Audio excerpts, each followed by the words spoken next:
Is the world on fire?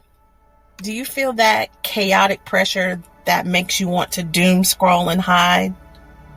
I've felt it too, but I found a creative fire extinguisher. Junk journaling.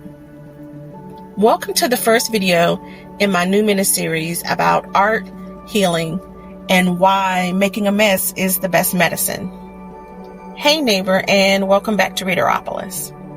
I am diving into an idea that's been swirling around in my head while tackling my Shorty September and Framed in September readathons. The intersection of art and mental health. The book at the center of this project is Picasso's Tie by Kelly Jameson. The story follows Carl McElroy, a janitor at the Philadelphia Museum of Art, who's not only wrestling with his own mental health, but is also haunted by the ghost of Pablo Picasso. His whole journey is a messy exploration of psychological struggle and artistic ability. I've invited two other books to join us on this journey in the coming months.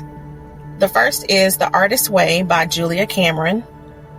I actually had a copy of it on my Libby shelf this summer, but I let it go. I wasn't ready to make the time to read it, so I released the hold and then requested it again. But then the whole queue suddenly skyrocketed from a few weeks to several months. I glared at my holds tab with an expression that said, "Are you kidding me? What is happening?" So I will read The Artist's Way whenever it lands on my Libby shelf again. Have you noticed a surge in interest for a book you had on your Libby shelf? Or were you as confused as the internet was about Libby's recent hold update? Let me know in the comments.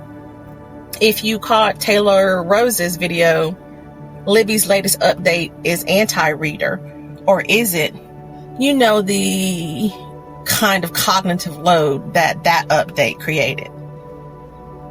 The second book, which I ended up buying after an immediate video deep dive, is Your Brain on Art, How the Arts Transform Us by Susan McSalmon and Ivy Rose.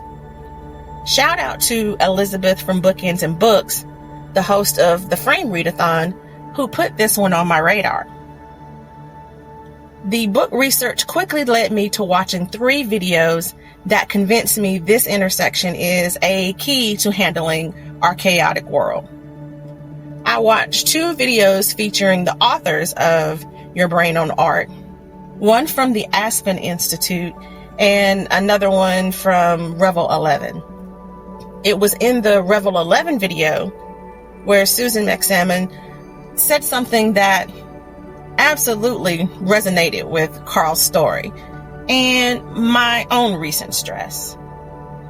She talked about expressive writing and the research by social psychologist James Pennebaker, who found that when you write something down that you might consider a secret or a hidden tension, it lowers your cognitive load.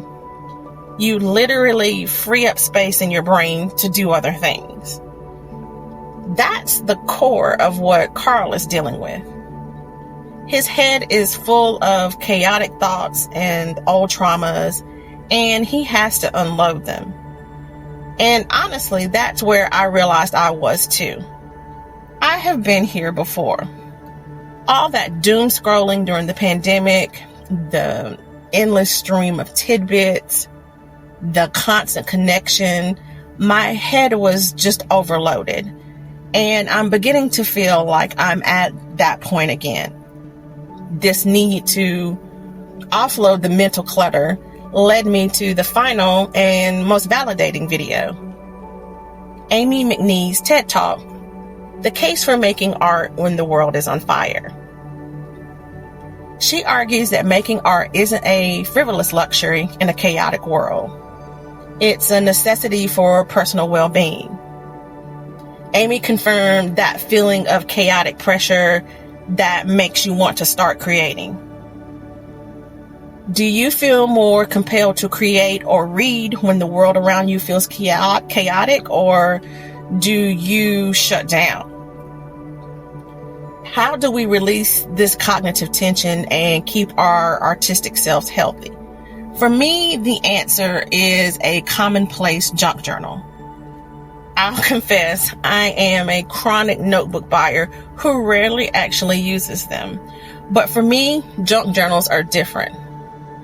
I love the art of making them, sourcing the materials, using things considered trashed or secondhand items, and blending them with printables to create what I call everyday art. I don't keep a traditional diary. Instead, I use these junk journals as commonplace books. I jot down random tidbits, questions, quotes, book recommendations, article links, video titles, like all the great content that I just talked about.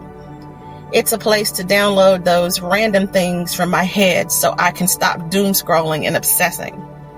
I work on them at my leisure until I feel satisfied, and that doesn't necessarily mean finished. I truly believe that nurturing this creative side, the making of the journal and writing in it, improves my problem-solving skills and allows me to see the big picture and the small details. I invite all my neighbors to join me in creating a commonplace junk journal. You can grab a notebook, you can grab some loose paper and build a hand journal. You just need some glue sticks, and you can just get started making a place to unload your cognitive burden. Let's make some everyday art. This is just the start of the journey. Do you currently keep a commonplace journal? If not, what's one random tidbit you're going to jot down to start your own cognitive download? Thanks for joining me here at Readeropolis. Don't forget to like this video and subscribe so you don't miss parts 2 and 3 of the mini-series. Happy reading and happy creating. I'll see you soon.